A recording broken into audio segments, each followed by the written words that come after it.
Info Intox avec Anthony Saint-Léger. Anthony, bonsoir. Bonsoir. Des internautes l'assurent, l'Agence américaine des médicaments autoriserait l'usage de l'ivermectine, un antiparasitaire pour soigner le Covid-19.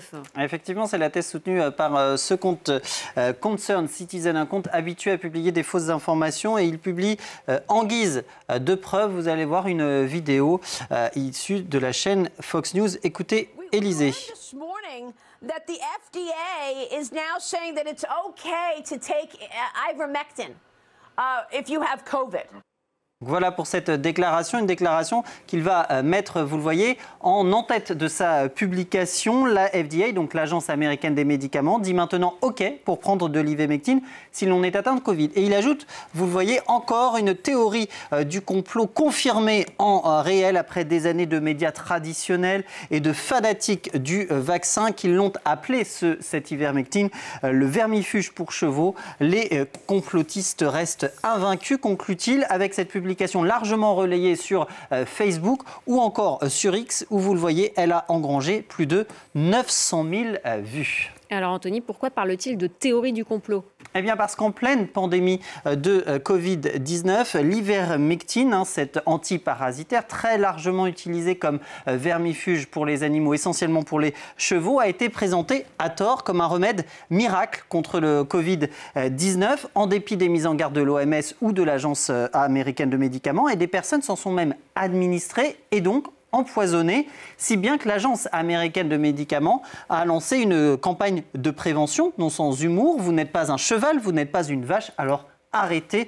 Sous-entendu, arrêtez avec l'ivermectine. Elle, cette agence qui n'a jamais reconnu une quelconque efficacité donc, du médicament contre le Covid-19, et cette recommandation d'ailleurs, elle la réitère régulièrement. Ici sur son site, par exemple, en 2024, on apprend quoi? On apprend d'une part que l'agence n'a pas de données disponibles qui permettraient d'essais cliniques, qui permettraient de démontrer une quelconque efficacité de ce médicament contre le Covid-19. Et puis elle ajoute aussi qu'elle n'a ni autorisé, ni approuvé l'utilisation de l'ivermectine pour prévenir ou traiter le Covid. Et d'ailleurs, c'est ce que l'agence a confirmé il y a 2 jours encore à la rédaction des Observateurs de France 24. Alors revenons à la vidéo.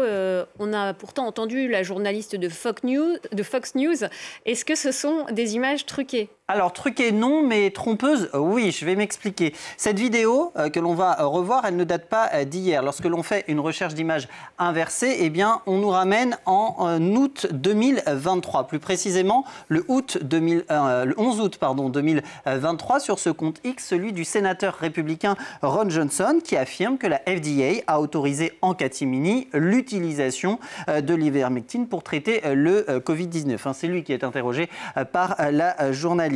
La journaliste, en fait, avec sa question, fait référence à une action en justice à l'époque menée par 3 médecins contre la FDA, contre l'Agence américaine des médicaments. 3 médecins qui ont prescrit de l'ivermectine et qui dénoncent en 2 mots la campagne de prévention de l'agence, et qui estiment que ce n'est pas à elle de dire si les médecins peuvent prescrire ce médicament ou non. À l'issue du procès, les médecins ont finalement gain de cause, et l'avocate de la FDA déclare ceci.